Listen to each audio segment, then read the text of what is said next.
억울한 일이 생겼을 때 해결해주는 슈퍼맨처럼 위법, 부당한 행정처분을 받았을 때 꼭 필요한 행정심판. 얼마 전 이 행정심판을 통해 길고 긴 싸움에서 이겼다는 74세 김정부 씨. 저희 아버님이 1945년 10월 27일 날 화재 진압하러 가셨다가 순사하셨어요. 70여 년 전 소방관이었던 부친은 화재 진압 중 불의의 사고로 목숨을 잃었는데요. 70살이 훌쩍 넘은 아들은 뒤늦게나마 아버지의 명예회복을 위해 3년 전 국가유공자 등록 신청을 했습니다. 그런데 등록 신청을 했죠.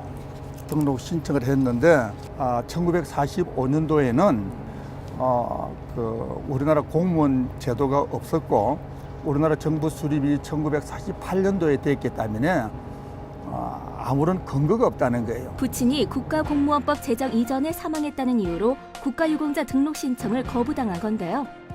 하지만 얼마 후 계속 거부만 당하던 국가유공자 신청이 받아들여졌습니다. 김 씨가 뜻을 이룰 수 있었던 건 소송이 아닌 행정심판 덕분이었는데요. 보훈청에서 이거 나한테 보내줬어요. 서울에 행정심판위원회 제가 직접 찾아갔어요. 왜? 또 등기로 보내려면 또 서류가 또 잘 못 될까 싶어서 그래서 제가 직접 가서 접수를 했죠. 행정심판 결과 법 제정 전 사망했다는 이유로 국가유공자를 인정하지 않는 것은 부당하다고 판단. 김정부 씨의 손을 들어준 겁니다. 정말 이 어떤 내 입장이 되어서 이분들이 심의를 해준다. 나는 그걸 느꼈어요. 이 심의 과정이 좀 이렇게 늦어진다고 또 이렇게 서신으로 이렇게 메일로 나한테도 보내주고 그래서 마음이 부근하더라고요. 정말 그분들을 신뢰할 수 있는 그런 마음이 생기더라고요. 그래서 참 좋은 제도다. 참 좋은 제도다. 국가로부터 부당한 처분을 받았을 때 국민의 권리를 구제받을 수 있는 행정심판 제도. 국민이라면 누구나 무료로 이용할 수 있는 장점이 있는데요. 그럼 행정심판이 어떻게 이루어지는지 한번 살펴볼까요? 2016년 제38회 중앙지법 행정심판위원회를 개최하였습니다. 진지하고 엄중한 분위기 속에서 시작된 행정심판.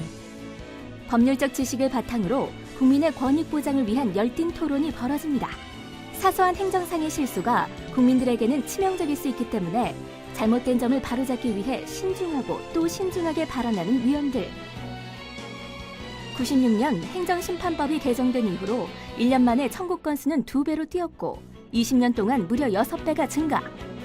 또한 행정심판 평균 재결 기간은 약 79일에서 66일로 5년 만에 무려 13일이나 단축됐습니다. 행정심판은 행정기관의 잘못된 처분으로 불이익을 입은 국민이 법원에까지 가지 않고도 비용은 전혀 들이지 않으면서도 신속하고 편리하게 구제받을 수 있는 제도입니다. 법원에서 소송으로 구제받는 것과 비교해 볼 때 인지대나 송달료 등의 비용이 전혀 들지 않고 평균 처리 기간도 60일 정도로 매우 신속합니다. 국민이 승소한 경우에는 행정청이 심판 결과에 불복할 수 없도록 단심제로 운영된다는 점도 큰 장점이라고 할 수 있습니다. 그런데 요즘 24시간 온라인으로도 손쉽게 행정심판을 신청할 수 있다는 사실 알고 계신가요? 얼마 전 온라인 행정심판으로 큰 사건을 해결했다는 신유덕 씨. 타인이 대리해서 만든 여권에 덕자를 DUCK로 잘못 영문 표기가 들어가게 되면서 올바른 표기법인 DOK로 변경하려고 여권 영문 성명 변경 청구를 했었는데 그것이 거부 처분을 받아서 하지만 온라인 행정심판 덕분에 영문명을 변경.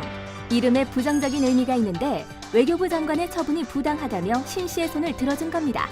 행정심판이 이제 온라인으로 제가 직접 청구할 수 있게 이제 만들어져 있어서 한번 그럼 해보자 하는 마음으로 제가 이제 혼자서 단독으로 이제 했습니다. 이곳을 눌러주면 됩니다.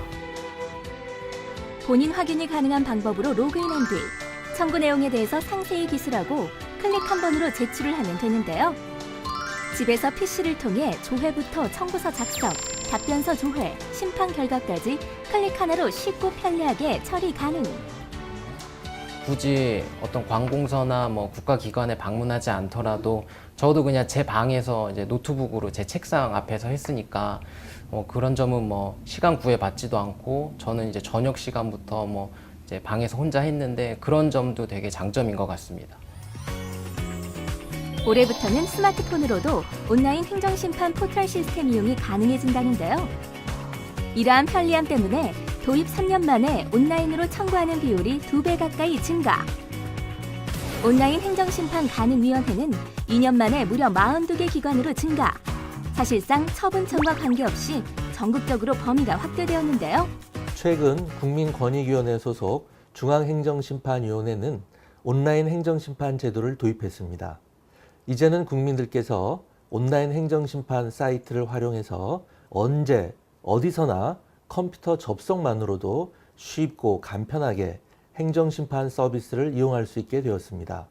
앞으로도 저희 중앙행정심판위원회는 온라인 행정심판 시스템을 더욱 편리하게 만들어 국민의 권익을 보호하는 데 최선을 다하겠습니다. 집이나 회사 등 언제 어디서나 24시간 편리하게 국민의 권리를 구제받을 수 있는 온라인 행정심판.